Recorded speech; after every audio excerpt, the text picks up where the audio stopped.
Is Revive FM 94.0. Reviving communities. The views expressed on this program do not necessarily represent those of Revive FM or its management.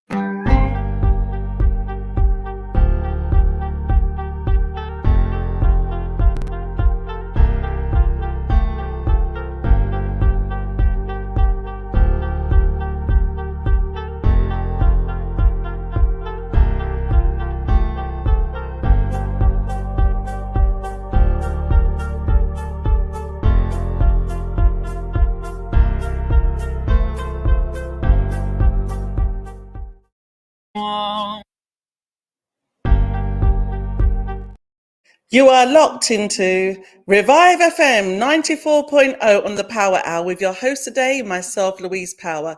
This show is about community matters, diversity and inclusion, a platform for women, leadership, entrepreneurship and inspirational stories. And today in the studio, I am so blessed to have Mavis and Manqua in the studio with me today. Welcome to the show, Mavis. Hi, Louise, the Hi. Power Lady. Thank you so much for having me. I'm really looking forward to this. I'm so blessed and thank you so much. I know Mavis is a very busy executive. She just about squeezed me in the diary, and I am so privileged because we've got such an it's honor to have you here. And in the next hour, we're going to try to pick your brain and get as much inspiration out of you as possible. Sure, sounds like a plan. Oh, thank you so much, Mavis. So, just wanted to introduce you first initially. If you could just say a little bit about yourself and where you're from. We're on the sunny side of the world now, aren't we, compared to what it's been like? Yes, well, hi. Thanks so much for having me. As I said, once again, my name's Mavis Manqua, and I'm a multi-award winning entrepreneur. I've been running business for the past 20 plus years. My specialism is working with diverse communities, and I do a lot around funding. So how to get funding for community initiatives and projects, and also for anyone that's a social entrepreneur, but they also want to do lots of stuff around, sustainable development goals for people from diverse communities, disadvantaged communities, deprived communities, and marginalised communities here in the UK. Lovely. And, we're both in that arena. So, for me, everything that you spoke about there, I'm really passionate about, reaching diverse communities, coming from East London and understanding the deprivation, disparity, the barriers, and how important it is to close the gap and meet people on, in that bridging those gaps. And I'd just like to ask you, Mavis, where did the inspiration come from? Because you're doing so many amazing things to bridge the gap and to, find out what communities need. Do you know what? It's funny you should say that, because when I get asked this question, it's just so weird. I always come up with, as soon as someone says that to me, the first thing I think of are entrepreneurs born or made, because sometimes I can't actually think like, where did it come from? But I think it's a bit of both. I think for me, I've really been a person that's always doing something from a very young age. There was a picture I saw that my mum showed me the other day, and it's a picture of me. I must have been about 1 year old, and I've got my hand in some cream. I don't know what I'm doing. I can see my mum's she's walking, I'm walking, and she's behind me, I'm in front of her, and you could tell I'm actually running away with the cream, like she's probably saying, give it back. And I'm like, no, and my hand's in it and everything. And then when I was a little child, probably about 8 months old, I've got on I know my left from my right, because when I was about 9 months old, my hair, sorry, not my hair, I caught my hand in a little fire thing. I don't know, back in the days it was like paraffin heaters. Yeah, paraffin. So I've always been busy from a young age, and I think where my mum was always forceful, being from an African Caribbean background, your parents always teaching you, right, do this, get this right, stand in the kitchen, come here, get this done. And she kind of gave me my 2 younger brothers to look after them from when I was about 12, 13 years old. So I think for me, I've just always been a busybody, if that's the right word to use, which has now led into entrepreneurship. Yeah. And for you, it sounds like entrepreneur was innate. Like you said, you talked about, is it something that people learn, or is it something that's within you? And I always find that entrepreneurs have a sort of burning passion and fire to innovate and create change in the world. And also, entrepreneurs, we have a lot of resilience, like Correct. this natural resilience to overcome barriers and to find ways of doing things better. And so, how did the entrepreneurial journey start? Like after, because there was definitely something that was within you from a young age, having had that experience, and you know, Mm, where, yeah. where did it, where did it, where do you think it start? Like, what was the first business, or what was the first seed, or did somebody say something and plant something in you? Where was it like? Okay, Do this you is. know what? Again, it's funny you should say that because I remember, I mean, being you're from East London and so am I, originally from Yeah. Forest Gate. And I remember at the age of 12 years old, I was working in Upton Park Market. There was a gentleman that used to sell hot products for black skin, hair and skin products. I used to work on there from 10 o'clock till 4 o'clock every single Saturday, and I used to get paid £12.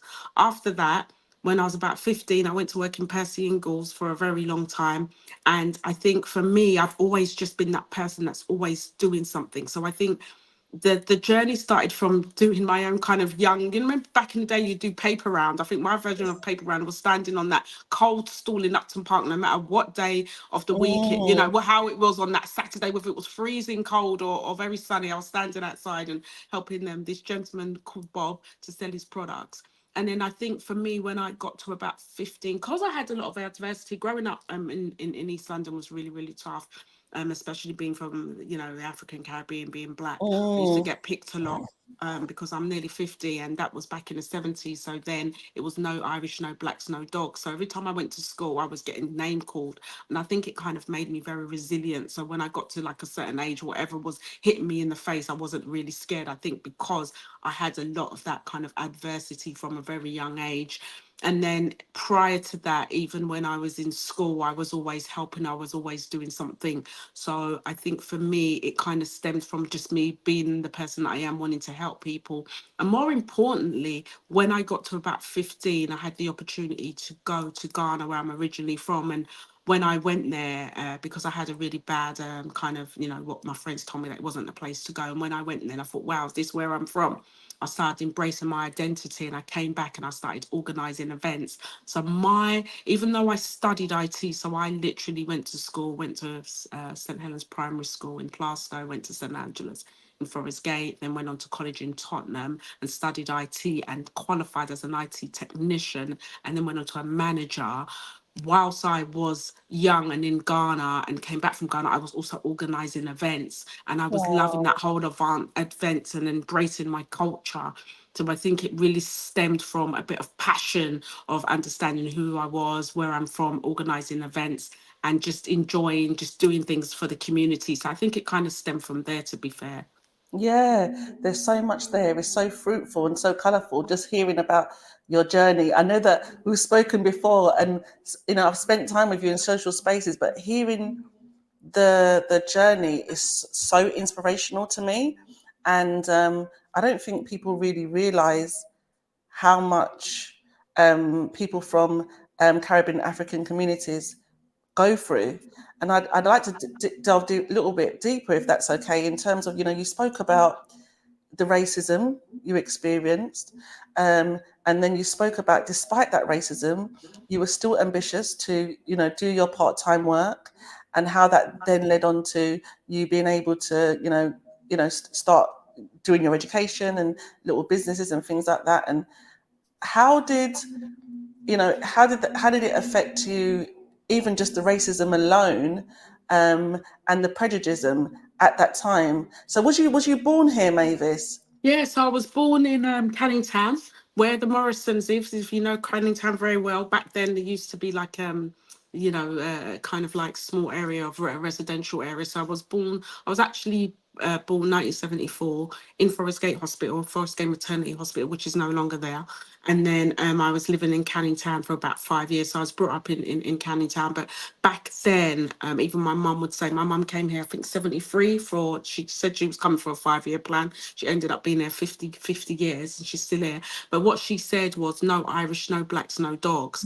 So by the time I got to school, 79, Canning Town was still very racist. So when I got to school, and I remember being 5 years old, there was me and there was another girl, she was ginger. So she had ginger hair. So between me and her, we used to get it all the time. So we always used to stick together, and we always used to do things together. And I think where people were coming up to me because I looked different and I didn't understand because I was only maybe 5 or 6 at the time, Yeah. me and my friends just always used to stick together because we were the ones that always seemed to be like picked on or something. So I think from there, I didn't really realize color until I kind of got to school. And then as I was growing up, I realized that, yeah, you do stand out. Why do you stand out? And I actually started I was embarrassed until I went to Ghana and realized that, no, Africa is not a place where, monkeys swing on trees. People do live there and it's a Absolutely. nice place. So I think for me, the racism just got me really, really strong. And funny you should say that because we're kind of like 50 years on. And even though racism is not there, and I don't like to talk about it negatively, and I try to embrace it and not be, the angry person that's like, oh, it's all about racism, because that's not. No, I embrace everybody. I love everybody from all backgrounds, but you still feel that. And it's funny because even from a person of an ethnic background, when you go to certain places, you have to code switch, and that's disturbing, where you're thinking, the other day I was on holiday with my couple of my friends, and they were like, oh no, they were looking at us, and we just all have this thing in our mind that our people are looking or they're saying something. So I think it's quite sad, but it's literally just stemmed from, from childhood, and you get used to it, and you just accept it, and you always think I'm different. But I use that to better myself in terms of I'm different, I'm valued, I'm great. And as I got older, I realized that being unique and different was a good thing than when you're in school where you wanted to be the same as everybody else.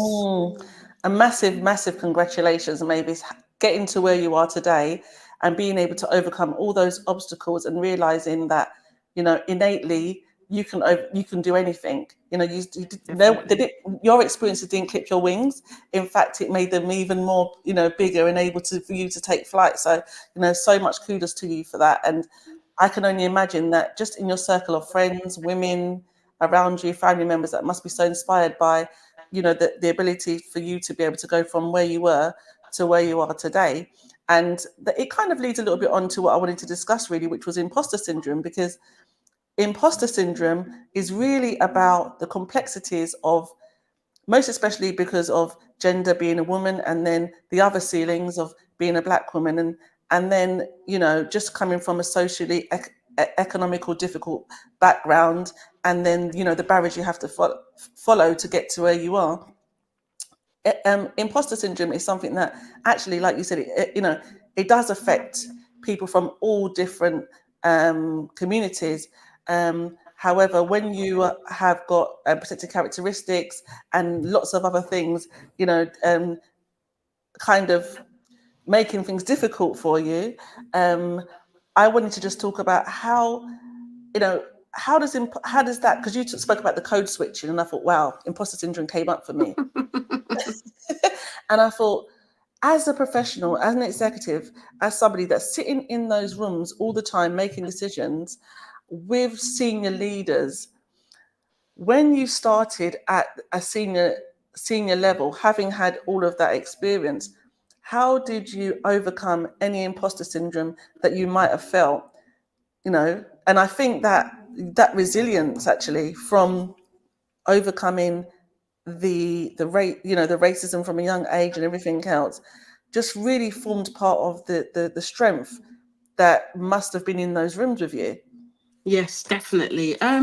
Yeah, I think going back, and when I look back and I reflect and I look back, I think, wow, imposter syndrome. I mean, I've come a long way, and I know that I've been very successful on my journey. I've had lots and lots of failures along the way. Don't get me wrong, but I think where I've literally had to had to get on with it, I've worked towards trying to blocking that out at the back of my mind, because I remember around 20, while I was running the business, so my business, we specialize in funding, as I said, and I was doing a little bit of diversity and inclusion at the beginning when I kind of left my IT job probably about 25 years ago to kind of start a business. And it was like, would you start a business? Do you need to do it? Are you the right person? Are you the right fit? Are you the right color? Are you, all of that was kept happening. And when I first started, I was doing a lot of stopping and starting. Oh yeah, I want to do this, is really great. And then I get set back just because of people, whether because of color or business, I was having loads of setbacks. And that made my mind think like, God, this is really going to be difficult, because in your mind you think, yeah, I can, but somehow there's a voice telling you that you can't. And I remember when I first started my business, for the first 2-3 years, it was absolutely tough. And from then I literally got myself a team. And I remember one day I got really, really ill, and I caught shingles, and I didn't even know what that was. And I went to the doctor and said, look, you got shingles, you got to stay at home for a bit. Then after that, I went to see a business advisor, and the business advisor said to me, why don't you just close down? And I said, close down? No. I said, and it was just all of that kind of negativity in a way that was making me more stronger. The more you were saying no, the more I was having the naysayers and the people saying you can't do it and you can't move, the more I was like really determined. My journey has been absolutely difficult, being a woman, being a woman of colour, being someone with a Cockney accent. You know, I remember in 2012, so when I started the business, I was doing a lot more diversity than I was doing funding. And there was a massive, massive pitch, which was for the digital TV switchover, which was the biggest switchover since the gas in 1967. And they were looking for a particular communications agency, because that's what I was doing before I started funding. And they were looking for an agency to help to reach diverse audiences. Now, I went to this meeting, and the people I were pitching against were big, massive agencies, but they had a diversity inclusion arm. So they were pitching and I was pitching. And I remember going in there with my friend who was Turkish, another colleague. We went in there, 2 women, we're both not white, and we've gone in when they say, oh, are you here to pitch? And we're like, yes. And the pitch was like £1 million. And I remember going in there, and we went, and I went in with my colleague, and we spoke so well, and we won the pitch. And I got onto the front cover of PR Week. And when I got into the front cover of PR Week, that was just the beginning of my career, because this is a woman in PR Week who looks different. And, you know, so I started looking more into, you can do it, Maeve, you can do it, Maeve, you can do it, Maeve, even though that imposter syndrome is always there. And I think even the big guys, whether they're, you know, whatever colour they are, you know, all these Alan Sugars, and everybody still has it somehow. But it's being able to overcome that and going, you know, I am good enough, because that's the problem. Am I good enough? Am I not good enough? And a lot of it stems from childhood, because even as humans here in the UK, or as people in the UK, we are always told to dampen down regardless, you know. Right, if you go to America now, American guy will like, no, I'm so good at what I do. And they have such a different culture, isn't it? is different culture. So even if something is breaking, and you know, until the last time, until it actually breaks and smashes, they are still telling you it's not breaking, we're going to do something about it. So I think sometimes it's the culture as well that's made us kind of get like this as humans. Because I always say to people, have you noticed little girls, when they're about 5 years old, and you tell a little 5-year-old girl she's a princess, she will be like, yeah, I'm a princess, and she'll be, you know. And then when she gets to about teenager, she doesn't want that. She's actually showing like, oh, I'm not a princess, I'm not, you know. So and why is that? There's something that happens in the culture change of that, and it does stem from childhood. 100%. I'm just loving this conversation, by the way. Yeah, I'm just loving this conversation. Yeah, I'm just literally. Thank you. I'm just giving my my team in the back just a little bit of a thumbs up, because I'm like, we're not going into a break. We're rolling through. Yeah, let's roll We're through. rolling through, because I'm loving this so much. And you even like answered one of the questions that I was going to ask you, because I think that there are many, many women that I speak to that are in the 9-to-5 role. They've got side hustles, or they're aspiring for side hustles, or they aspiring for business, and they're scared and fearful, and understandably, because, you know, they're looking after children, sometimes alone. They're considering, you know, how I don't want to lose my stability, my financial stability. And also, Mavis, what I realized by starting a business was you don't know what you don't know. And I was actually quite sad when I realized that people from our communities, it's nothing to do with the capability, it's the access and opportunity to information. 100%. And, one of the things that you do within your business, which is phenomenal, is access and opportunity to information and access to an opportunity to finance.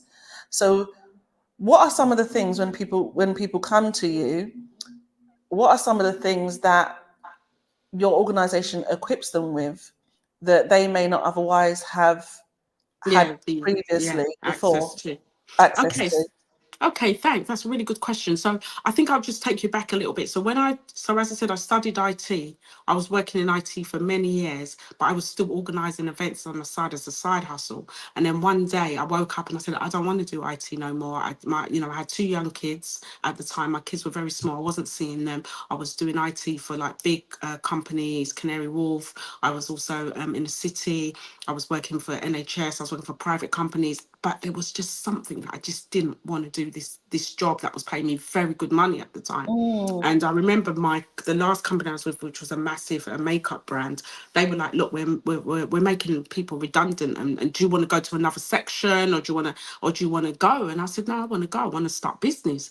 So I think for me, where it kind of changed was the fact that I started off with diversity, and that was really good. And as time went on, I was winning lots of contracts. We won this digital switchover. We won stuff from HMRC. We were winning contracts from the government, so many. And then one day, we had the new government with David Cameron, and he came in and said, "Look, D&I doesn't really matter anymore. Everyone's won. We're not going to be throwing money at this anymore." And I looked at myself and I said, "What are you going to do? You're going to go back to IT when you're probably rusty. IT it runs like, it's like lightning. What you know today is Yes. actually of no use in the next few months." So what happened was I started working with small businesses, and at that particular time, which was around 2012, there was a big event, and some lady called me. She said, "Oh, look, this is a big event. Do you want to go and speak there? Richard Branson's going to be there, and he's going to be speaking 2012 02 the Dome. It was called the Dome then. Do you want to go and speak?" And I said, "Who, me?" I said, "No, why do I want to speak on the same stage as Richard Branson?" They were like, "No, you need to be at this event." So You anyway, need I to be spoke at Richard Branson. yeah, exactly. So Get I went. yourself on the, what do you mean? What do Well, you mean?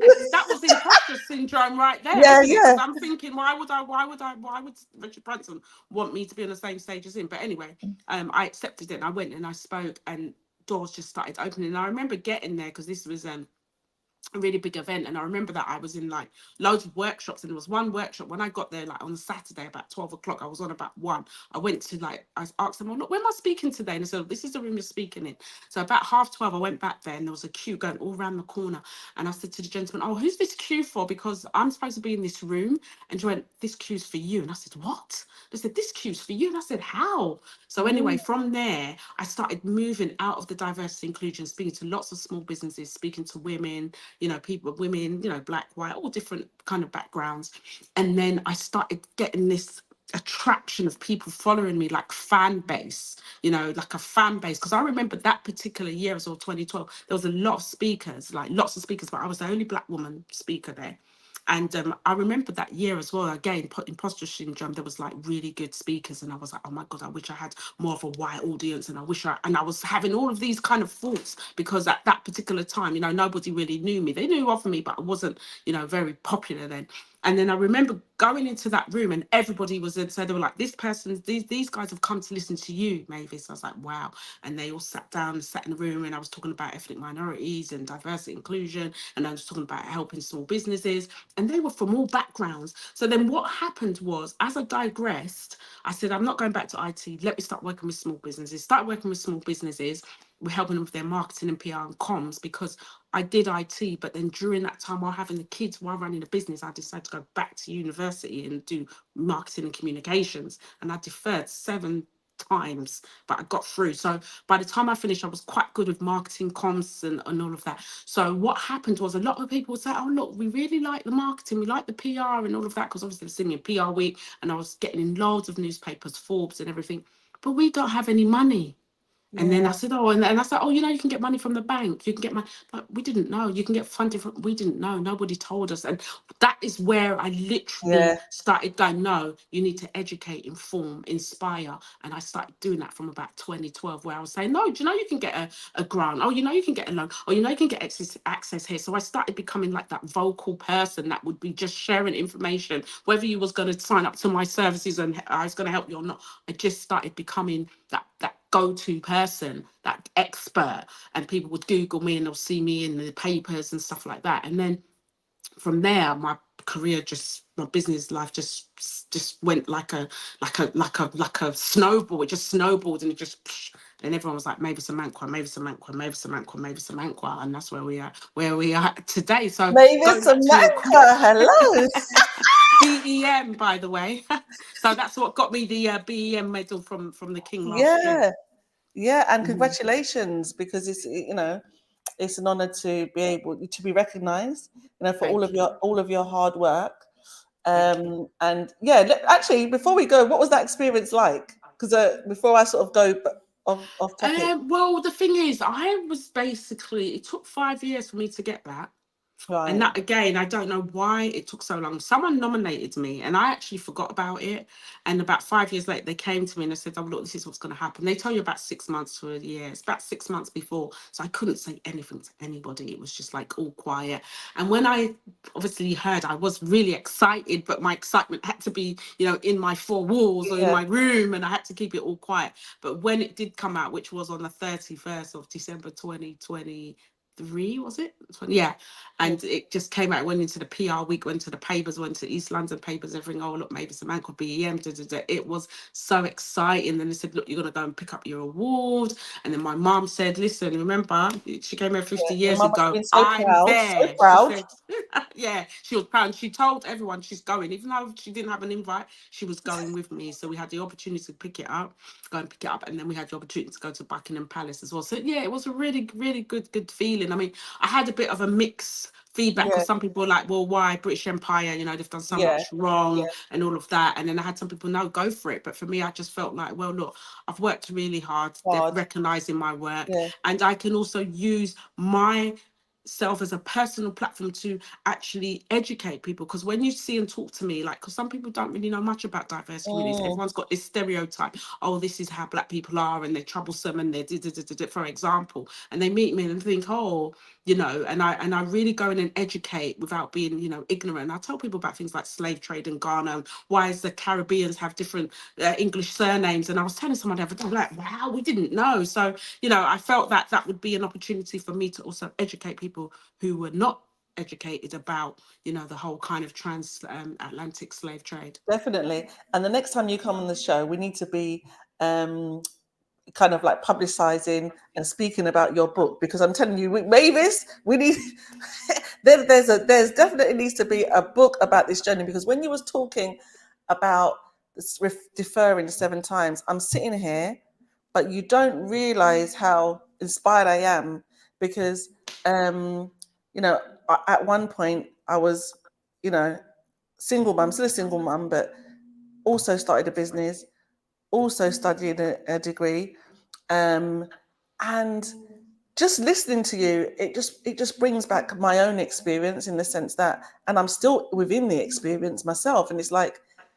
people don't realize that you're constantly juggling all the time, and there's pockets of so many different things that you have to take care of in order to take care of others, because your business is effectively taking care of other people, making sure that they have money to flourish in their businesses and everything else, but also you're taking care of yourself. And just for the inspiration of other people listening, how did you balance that with the children?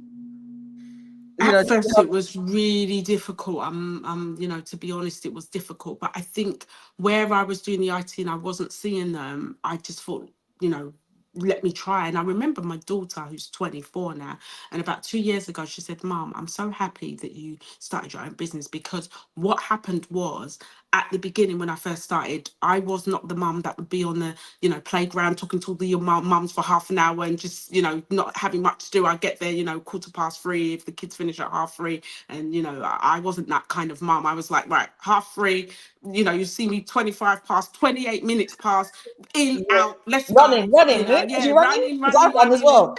Exactly. So I think for me it was very, very difficult. But then I think one thing with me, because as I said, our entrepreneurs born or made, and I think it's a bit of both, as I say to people. I was always an organized person, so I could organize the kids, organize the work, organize. And remember, as I said, I caught shingles quite a long time ago, so that was a Yeah. lesson learned, that there's no I in team. Get yourself a team, get people. So I always had staff, I always had people to work with me so that I would not burn out. So for me, the juggling was difficult, but I managed to kind of make it happen just because I was someone that was very organized from a very young age. I think when my mum was so strict, I was like, made sure everything was in check. I brought that up. That was brought up and kind of embedded in me. And then with the kids, I started, working with the children and trying to do what I can and having that flexibility and letting them understand this is what mummy's doing. And then there was days when I could just be there and just, I don't need to worry about what time because I'm working for myself. Oh. So it was a balance, but it was challenging, especially at the beginning. And my kids were like, my daughter was 3 and my son was about 5. I mean, my son's nearly like 30 now, but at that particular time it was hard. But I think I just was resilient and I had support. I had my mom, I had aunts, I had a few bits, I had a few people It supporting takes me. a But village, as they say, right? exactly, to raise, Yeah. exactly. So yeah, so that was and their dad was round and stuff, but it was not easy because still you still want to come home and cook a good meal. Didn't want to Mm. kind of neglect them from not having the a nice healthy meal and all of that. And I think now when I do all of this, I do it with my eyes closed. People say, how do you do it? And I think just because I've been doing it for such a long time, I'm like, oh, Such a this long is so time. simple. Yeah. Oh, thank you so much for sharing that. And I just wanted to ask you if, say, for example, I'm in the community, I have a social enterprise, or I aspire to have a social enterprise, and or a business, and I'm thinking, right, I've got to do all these things, and I was going to contact your organisation. Could you just talk me through, and you can speak about, what your organisation's called, Yep. and just a little bit, talk us through, just for people that are listening, Yeah, how sure. they contact you, and then what your organisation has the potential to do for them. Okay, great. So basically, on my journey of the business, as I said, so a lot of people were like, well, look, we can't afford you. We don't have money for marketing. We need funding. And then I started looking into the lines of funding, like how do I help small businesses from ethnic minorities find funding? Because a lot of time they don't have the right setup or they're not sure what to do or who to go to. So I started becoming that vocal point. And then within, funding in terms of loans, business loans, I started working with a startup loans company around 2013, helping people to get, I was like the kind of first government startup loan scheme. So I help people to do that. And I still do help people with getting a kind of like business loans to start and also to grow. And then within that, I realized in my community, there's a lot of disadvantaged, marginalized, deprived. People want to do things for the community, but they don't have the funds. So then I came across doing a social enterprise. So when I was made redundant, just going back a little bit, I set up a youth group for young people because to keep them off the street. This was a time when there was youth centres, but there wasn't youth centres. Like now, there's no youth centres, but back then there was a few. And I set up my own social enterprise, and I raised about £100,000. And this was back in I think it was like 2001 or something like that. Yeah, it was. And so then when I started doing the funding, I was like, oh no, go back to what you was doing for Sankofa. That was the name of my organisation based in Plaistow in East London.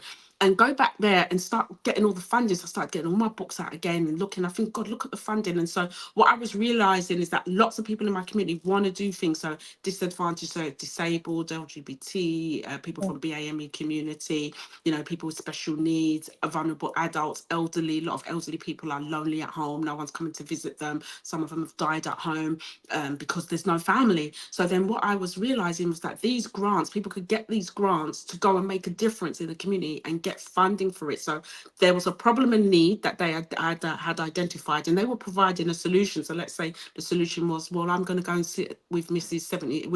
Smith, 76 years old. She doesn't see anyone apart from a carer 15 minutes a day, not speaking to anyone. But the organisation could get a grant to go and speak to her for their time, and then if it's her birthday, get a birthday cake. So what we do is, we, apart from the funding to do with loans, we also help with grants. So grants for social good causes. So it has a charitable arm, but it's not like a full-blown charity. So we have secured 18.5 million pounds for loads of Wow. organisations. And we secure loads of money every single day, because the funding is there to help the community. So if there's somebody who wants to help, I helped my colleague, a lady the other day. She took about 20 children with special needs, challenging behaviour, on a trip on a caravan for the weekend. They've never done that before.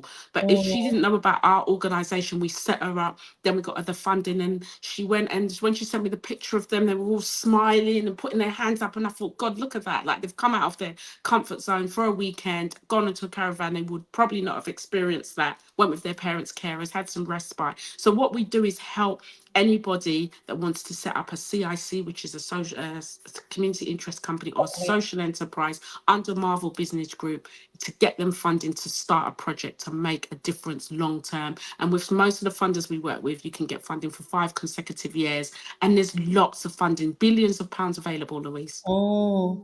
Wow.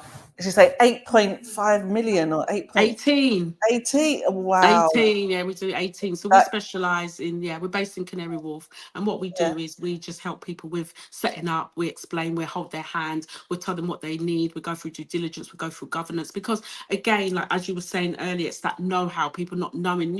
Not everybody knows everything. And it's so hard, especially in this country. Like, people always say, what's the difference between a limited company, social enterprise, charity, CIC, limited by guarantee, limited by shares? You go and read it online and you will still be confused.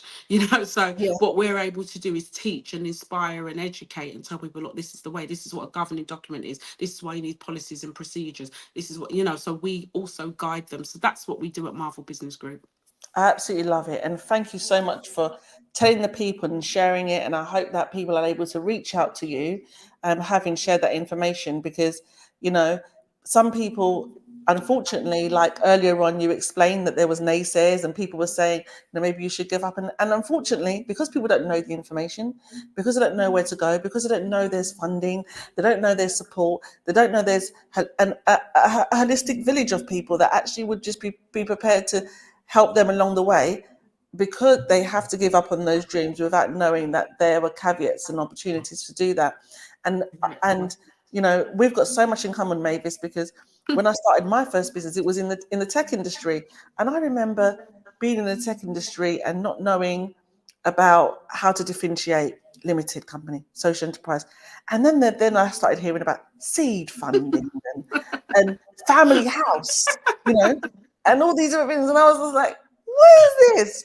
What is seed funding? What is family house? What is, all these different, if you start a product, you're in alpha, beta, delta, all these abbreviations Yeah. that sounded, intelligent, Scary. out of Yeah. my depth. But actually, it's not. It's just basic information that we just don't know. And that's why it's Exactly. so important to share alike. And Yeah, that's and why I that's what I do. do. I do lots of Yeah. sharing, and I just tell people, look, go and I do these sessions every week, and I say to people, listen, you don't have to buy my services or buy our services, but go and take away the information, spread it, tell people, because as you said, someone's dream can be shattered, or someone might think, God, I want to do a food bank. I'm seeing all these homeless people. We've seen a lot of homelessness in London over the last kind of 5 years, which has never been as bad as it is. And some people want to help, and there's you can go into your cupboard and pick out a few items, but some of them need a lot of more help, a lot more Yeah. support, and there are grants to support them, signpost them, get them off the streets, give them the food, keep them warm. But people don't realize that there's money to do those kind of things. Yeah, and as much as we also need to help and support, we need economical growth within our communities, because our Definitely. communities have the poverty and deprivation. And when I started my business, I never forget, I was working amongst some very large corporates, and someone came to me one day and told they knew a little bit about me, that I was a single mother and stuff. And she said, "Do you know what, Louise? I just wanted to say something." She says, "You're really brave." She said, "You're helping so many people, but I thought you would have started with you I love that.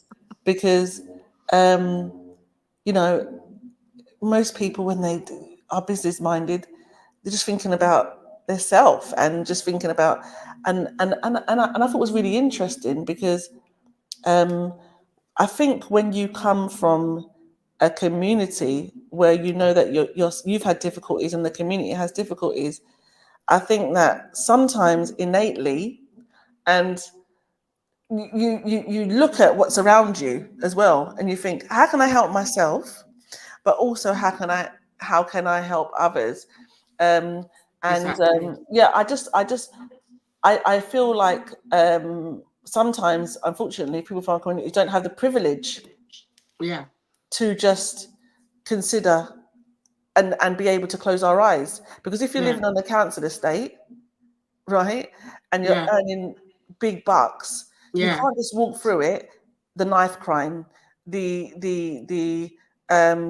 whatever's happening between the youths and the police, whatever's happening with the people that are standing around and taking drugs or homelessness, and close your eyes.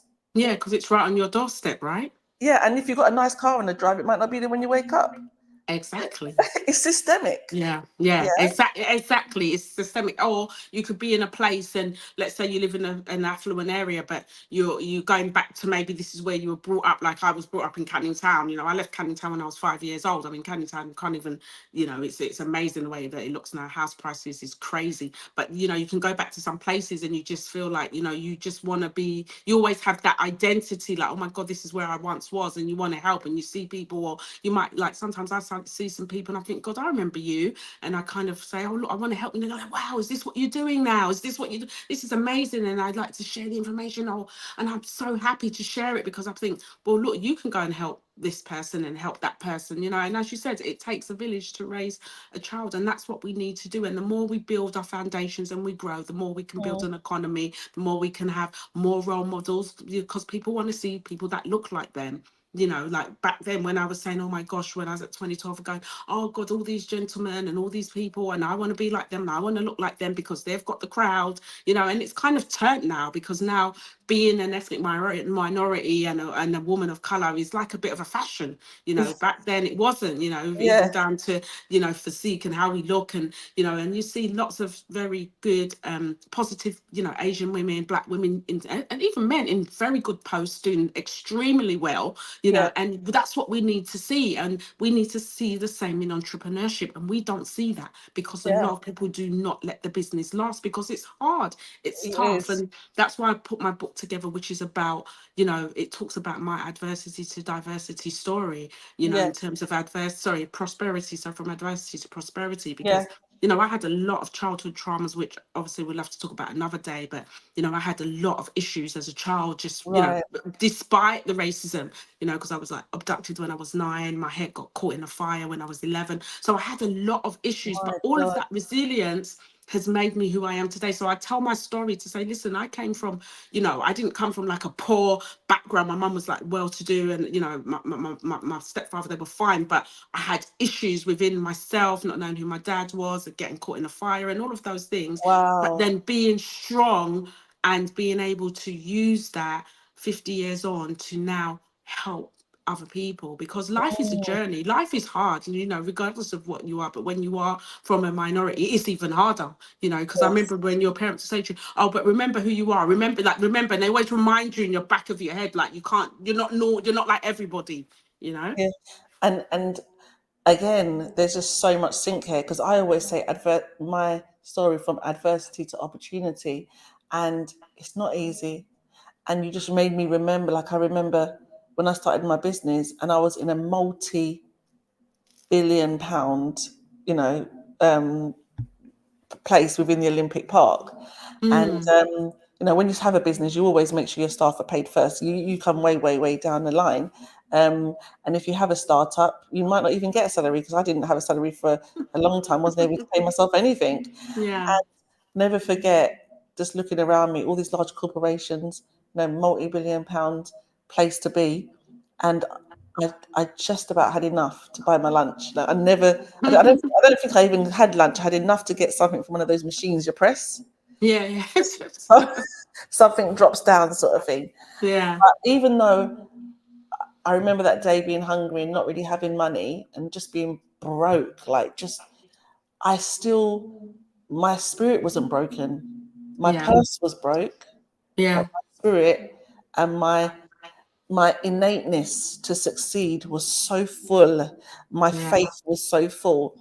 yeah. And I know that today your schedule is really, really tight. So one of the last question I wanted to ask you really, which follows on from, just being so inspired by you is if you had to have a conversation with your younger self, you did speak about just now about being 9 and being abducted. And I would definitely like to talk about some of these things the next time you come on. And I'd like to say, if you was having a conversation now with your younger self, what would you say to her? From what perspective? Personal or business or? Um, I think probably from a personal perspective, because you've done exceptionally well, but like you said, it hasn't been easy. So yeah, what would you, if you had to go back and give that younger Mavis some advice? I No, would go what back do you and think say it to would be? myself, you're good enough. Yes. Because we are told, I was told from school, even I remember a teacher telling me I was not an amounting to anything, and Wow. even though I was in school, even in secondary school, I had a few little issues, just as you do as a teenager, nothing major, but because I went to an all girls nun school, it was so strict. And I remember, we always used to get into trouble, and it got to that point where you start losing confidence in yourself because you're the one who's always been pointed out, even sometimes when it wasn't even you. So I think if I go back to myself, it'll be you are good enough. Be proud of who you are. Give yourself a pat on the back, and you are good enough, because that is the issue with us as women and of color and all of that stuff. We just think, no, when I get older, when what about now? So I think you are good enough. I'm good enough. That would be the one. And also to understand that everything that's happened has Mm, happened for a reason. yes. Before, when I kind of look back, I couldn't talk about things like my kidnapping and being in a fire, because it was like, as soon as I talk about it, I just start to, cry. Yes. But then I always look at it like, well, this is what it's made you today. And I Yes. started business, believe it or not, Louise, just before I go, I started business unconsciously, because I'd been through so much trauma. The business Mm, was like my safe place, where my mind was free and I was enjoying what I was doing, and I was working subconsciously. And as I was working subconsciously, I was winning all these awards. I've won 17 awards, got this BEM, had this opportunity to speak to Richard Branson, went to South Africa to speak, went to Miami, so while I was trying to kind of escape, if you like, from some of the trauma where I was young and I'd never dealt with it. I didn't even really deal with none of the things that happened to me until I was like 30, nearly 40, because someone passed away, and then that's when I had to go, right, let's look back on my journey. yeah. So I think, yeah, definitely, am I good enough? And believe in yourself, because lots of people are not going to believe in you Yeah. until you get there. When you get there, that's when everyone wants to be your friend. Yeah, and to the younger Mavis, you are good enough, and to the older Mavis, you have done remarkably well. I'm Thank so you. proud to know you, to Oh, have thank you you in so my much. network, to have you No, in my no, and community. same, likewise. You're Yeah, amazing. And this is what we need to do. We need to partner together. We need to come together. We need to collaborate as communities. And the more we collaborate and we hold each other's hands, I always say, when people say to me, send an elevator back down, I'll be like, no, let's go together.